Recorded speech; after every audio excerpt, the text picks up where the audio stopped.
messieurs, bonsoir et bienvenue sur Kadara TV, c'est l'heure du Flash Info. Pour une meilleure valorisation des aires protégées au Bénin, l'ONG internationale African Park se lance dans la valorisation des patrimoines indispensables au développement du tourisme béninois. C'est à travers une conférence de presse tenue hier que l'institution en charge de la gestion des parcs nationaux a officiellement lancé la nouvelle initiative, la Nuit des parcs nationaux. La commune de Boycon a abrité hier l'inauguration du centre de repli, de la distribution de l'énergie et la mise en œuvre officielle de ces équipements. Cette cérémonie s'est déroulée en présence du directeur de cabinet du ministre d'État chargé du développement et de la coordination de l'action gouvernementale, Alastair Alissato, du préfet du Zou, Fimé Couton, du représentant du directeur général de la SBEE et d'autres personnalités politiques importantes. Notons que cette inauguration entre dans la construction des infrastructures énergétiques majeures dans plusieurs communes dont Boycon, financées par le Millennium Challenge à compte Bénin 2 sous la houlette du gouvernement béninois.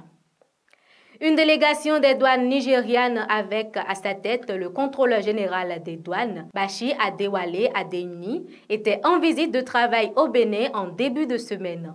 Cette visite vise à redynamiser les échanges commerciaux entre le Bénin et le Nigeria et définir une nouvelle stratégie de coopération douanière. À cet effet, de nouvelles mesures ont été prises.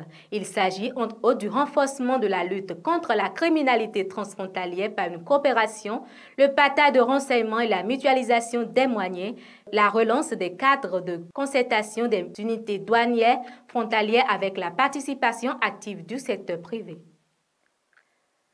Le gouvernement nigérian a mobilisé plus de 500 millions de dollars pour transformer la production alimentaire dans le pays le plus peuplé de l'Afrique. Cette annonce a été faite hier à travers un communiqué du vice-président Kassim Hettima. Notons que ces fonds serviront à soutenir l'innovation, à développer la chaîne de valeur agroalimentaire et à créer des zones spéciales de transformation agro-industrielle. Les importations chinoises en provenance du continent africain ont enregistré une baisse à 2 chiffres sur les 6 premiers mois de l'année en cours.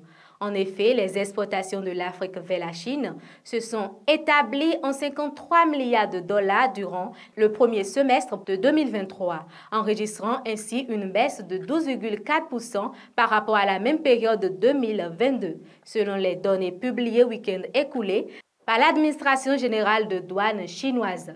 Ce malgré les mesures prises par Pékin pour corriger le déséquilibre qui caractérise ses relations commerciales avec l'Afrique. C'est tout pour ce flash d'information. Merci de nous avoir suivis. Retrouvez-nous demain sur Kadara TV pour un autre numéro de l'actualité économique. D'ici là, portez-vous bien.